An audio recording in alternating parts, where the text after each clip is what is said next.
पहाड़ों में रहने वाली भोली भाली सी एक लड़की जिसे अपने हस्बैंड से बेहद प्यार था। पर क्या हो अगर उसी की अपनी बहन और पति मिलके उसे धोखा दे तो।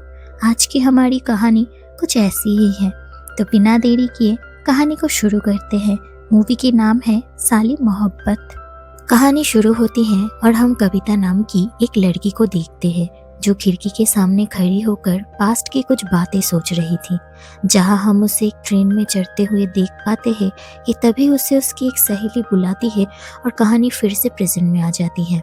जहां हम देखते हैं कविता अपने पति के साथ किसी दोस्त के घर आई है जहां छोटा सा पार्टी चल रहा था। पर कविता को अपना हस्बैंड विकी कहीं नजर नहीं आता है तो वो उसे दूसरे कमरे में ढूंढने जाती है। जहां कविता देखती है विकी बाथरूम के सामने किसी लड़की के साथ फ्लर्ट कर रहा था, जो देखकर उसे बहुत बुरा तो लगता है पर वो कुछ कहती नहीं, जैसे उसे इस चीज की अब आदत हो चुकी हो। ये सब कुछ देखकर कविता बिना कुछ बोले चुपचाप वहां से बाहर आ जाती है। फिर सारी लड़कियां गॉसिप करने लगती हैं कि सुंदर हो तो जिंदगी में सब मिल जाता है।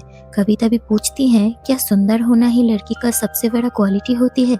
तो एक सहेली कहती है इस बात का जवाब तो विकी भैया देगा। विकी वहां भी उसी लड़की की शरीर को देखता रहता है और कहता है कि सुंदर ना भी हो तो भी क्या। कविता ये सब कुछ देख रही थी। फिर वो एक कहानी सुनाने लगती है। यहाँ से सीन फिर से पास्ट में चली जाती है जहाँ वो कहती है फुर्सत नगर में स्मिता नाम की एक लड़की थी। वो अपने पति के साथ अपने मायके में रहती थी। स्मिता को बचपन में यही कहा गया था शादी करके जिंदगी में सेटल हो जाना ही लड़की की जिंदगी का मकसद होता है। स्मिता को अपने हस्बैंड पंकज से बहुत प्यार था। उसकी एक छोटी सी दुनिया थी जहाँ उसके हस्बैंड और पेड़ पौधे ही उसके लिए सब कुछ थे। उसे पौधे लगाना, घर में सब्जियां उगाना, यही सब पसंद था।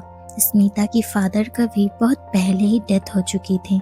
वो पंकज का बहुत ज़्यादा ख्याल रखा करती थी पर पंकज को उससे ज़्यादा लगाव नहीं था और ना ही प्यार था। उसे बस स्मिता की पैसे से मतलब था जिसके लिए उनका रिश्ता उतना ज़्यादा अच्छा नहीं था। फिर हम रतन नाम के एक पुलिस ऑफिसर को देखते हैं जो सुबह लाइन लगाकर बाल्टी में पानी भर रहा था। पड़ोस की औरतें उससे थोड़ा मजाक मस्ती करने लगते हैं जिससे रतन परेशान होकर घर जाकर अपने पिता को सुनाने लगते हैं घर में एक मोटर लगवा लीजिए। पर उसका पिता कहता है तू बड़ा ऑफिसर बनकर खुद का घर बना लेना, फिर अपना खुद का मोटर भी लगा लेना। रतन फुर्सत नगर का ही एक पुलिस ऑफिसर था।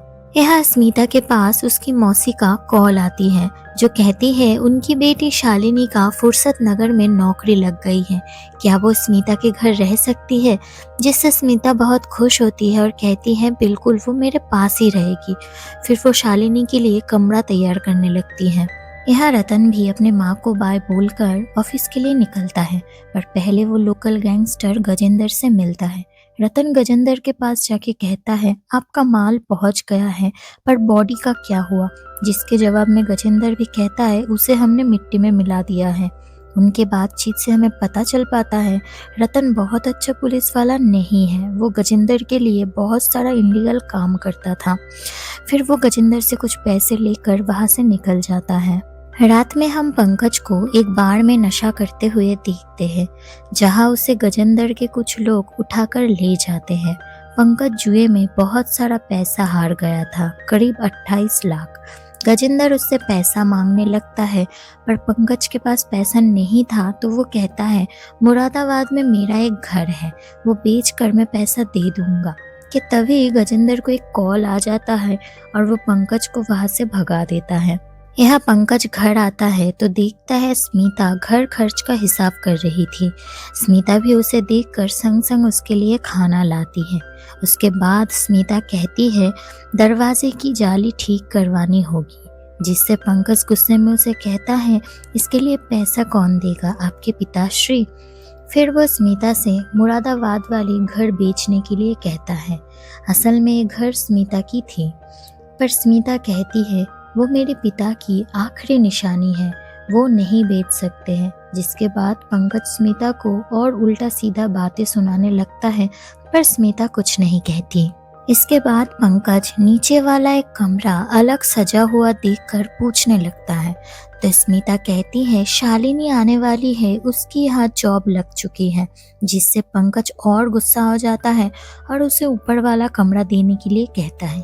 स्मिता भी कुछ नहीं कहती है, वो राजी हो जाती है और ऊपर वाला कमरा सफाई करने चली जाती है, जहाँ उसे अपना ढेर सारा सर्टिफिकेट और मेडल मिलता है, जिसे देखकर वो थोड़ा खुश होती है और फिर से उस सबको संभाल कर रख देती है। अगले दिन ना चाहते हुए भी पंकज शालिनी को स्टेशन लेने जाता है और वहाँ वो शालिनी को देखकर हैरान हो जाता है, क्योंकि शालिनी अब बहुत बड़ी हो चुकी थी और बहुत ज़्यादा खूबसूरत भी। फिर दोनों घर आते हैं तो स्मिता इतने दिन बाद शालिनी को देखकर बहुत खुश थी। तीनों मिलकर डिनर करते हैं। स्मिता शालिनी की पसंदीदा कटहल की सब्जी भी बनाई थी, जिससे शालिनी भी बहुत खुश हो जाती है। स्मिता के किचन के अंदर जाते ही पंकज डिनर टेबल में शालिनी से थोड़ा फ्लर्ट करता है, जिस चीज़ को शालिनी भी एंजॉय करती है। इसके बाद स्मिता शालिनी को ऊपर के कमरे में ले जाने लगती है कि तभी पंकज कहता है उसे हमारा कमरा ही दे दो। स्मिता भी इसके लिए राजी हो जाती है बिना किसी शक किए। अगले दिन शालिनी ऑफिस से घर आते वक्त उसे कोई रिश्का नहीं मिल रही थी कि तभी रतन उसे देखता है और देखता ही रह जाता है, क्योंकि शालिनी काफ़ी ज़्यादा खूबसूरत थी। उसे देखकर रतन का भी दिल उस पर आ गया था। रतन उसे लिफ्ट के लिए पूछता है। शालिनी भी लिफ्ट ले लेती है और रतन उसे घर छोड़ देता है। फिर रतन उससे नंबर मांगता है। शालिनी भी बिना कुछ पूछे एक स्माइल के साथ उसे नंबर दे देती है। कहीं ना कहीं दोनों यहाँ एक दूसरे को पसंद करने लगे थे। स्मिता ये सब कुछ देख लेती है, पर वो उससे कुछ पूछती नहीं। फिर दोनों मिलकर गार्डन में सब्जियां हार्वेस्ट करने लगते हैं। तब स्मिता शालिनी से शादी के बारे में पूछती है, तो वो कहती है मेरी एक बॉयफ्रेंड था, पर बाद में वो अपने बीबी के पास लौट गया।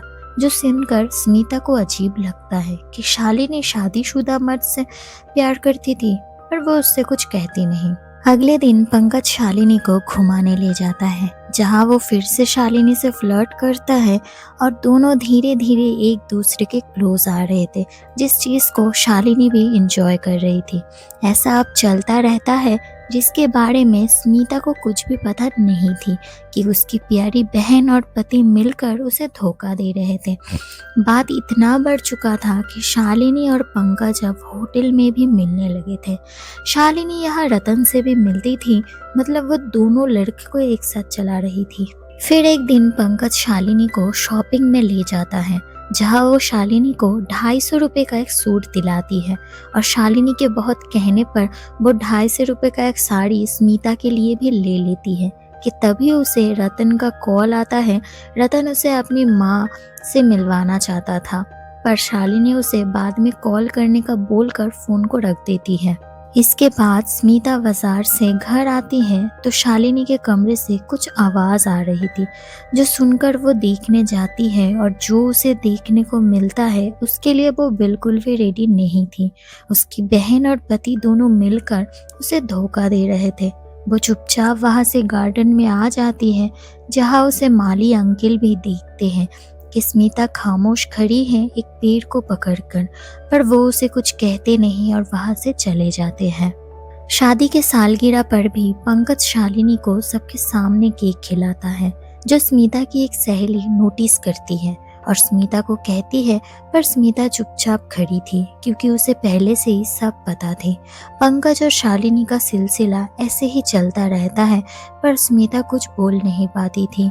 वो बस अकेले में जाके चुपचाप रोती रहती थी।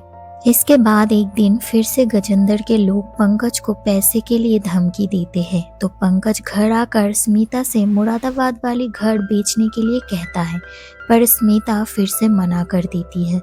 इसके बाद पंकज गुस्से में गजेंद्र के पास जाता है और स्मिता को मारने का सुपारी देता है, जो स्मिता के माली अंकल देख लेते हैं और स्मिता को वार्न भी करते हैं, तुम्हारे अपने ही एक दिन तुम्हें बर्बाद कर देंगे। पौधों के अलावा कोई वफादार नहीं होता और नेचर का यही नियम होती है, या तो खाओ वरना खुद खाना बन जाओ। अगले दिन सुबह स्मिता पंकज को खाना देती है तो वो कहता है, मुझे बरेली जाना होगा, ठीक 6:30 बजे माथुर के लोग आने वाले हैं पैसे लेने, आएंगे तो उसे तुम्हें रिसीव करना होगा, तुम घर पर ही रहना। फिर वो शालिनी को भी टिफिन दे देती है, कटहल की सब्जी। कुछ घंटे बाद शालिनी पेट दर्द के वजह से घर आ जाती है, तो स्मिता उसे केला और दूध देती है ताकि उसके पेट दर्द ठीक हो जाए। कुछ देर बाद स्मिता रेडी हो जाती है क्योंकि उसे पड़ोसी के घर बर्थडे पर जाना था। शालिनी से भी कहती है पर वो राजी नहीं होती। स्मिता उसे ये भी कहती है शाम 6:30 बजे पंकज के लोग आने वाले हैं, तुम्हें उन्हें रिसीव करना है। फिर वो निकल जाती है तो तभी पंकज का कॉल आता है और वो पूछता है तुम कहाँ हो। स्मिता झूठ बोल देती है कि मैं घर पर ही हूँ, बोलकर बर्थडे में चली जाती है। रतन और उसका सीनियर बात कर रहे थे कि तभी उनके फोन पर एक कॉल आता है कि एक घर में 2 लोगों का खून हो गया है। दोनों तुरंत निकल जाते हैं और लोकेशन पर पहुंचने के बाद रतन दिखता है ये तो शालिनी का घर है। अंदर जाकर वो शालिनी की लाश को देखकर बहुत अपसेट हो जाता है। फिर पूरे घर को सर्च करने लगता है पर कोई सबूत नहीं मिलता है और देखकर लग रहा था कि लूटपाट का केस है।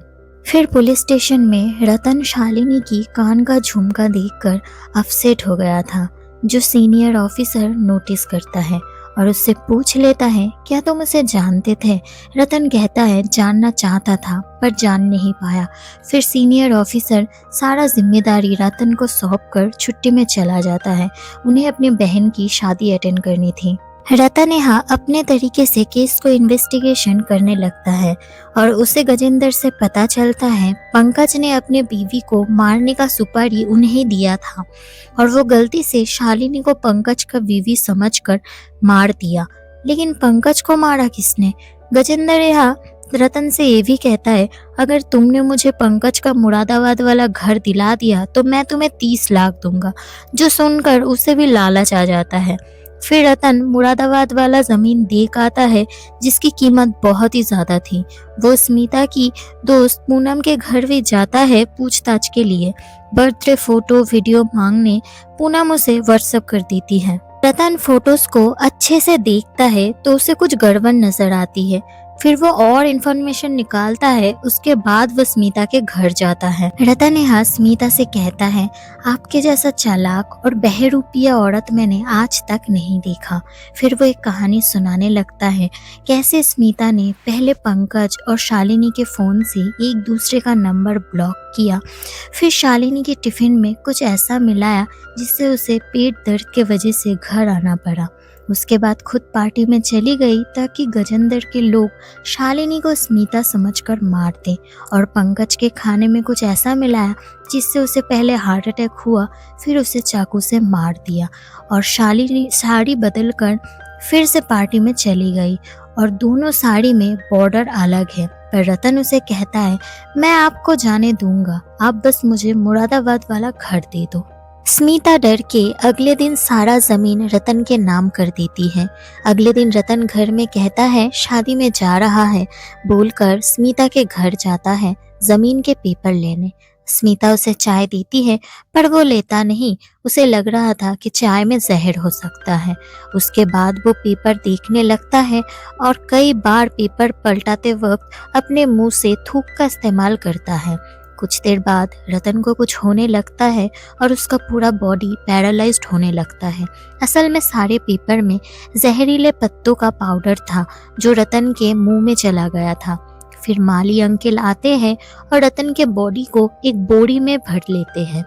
फिर वो बॉडी को एक नदी में फेंक देते हैं। इसके बाद स्मिता माली अंकल से विदा लेकर हमेशा के लिए वहां से चली जाती है, एक नई जिंदगी के तलाश में।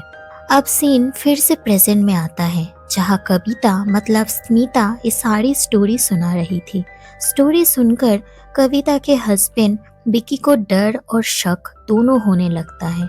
फिर दोनों घर चले आते हैं जहाँ माली अंकल बहुत सालों बाद फिर से स्मिता से मिलने आते हैं और कहते हैं मिलने का समय आ गया है। एट द एंड हम रतन को देखते हैं जो मरा नहीं था, वो जिंदा बच गया था, पर उसका हालत वैसा का वैसा ही है। वो कैसे बचा और आगे कविता के हस्बैंड के साथ भी क्या सेम चीजें होगा जो पंकज के साथ हुआ था। इसी सस्पेंस के साथ मूवी खत्म हो जाती है जिसका पार्ट 2 बहुत जल्द आने वाला है। और कमेंट में ज़रूर बोलना क्या पंकज के साथ जो हुआ था वो ठीक था या नहीं।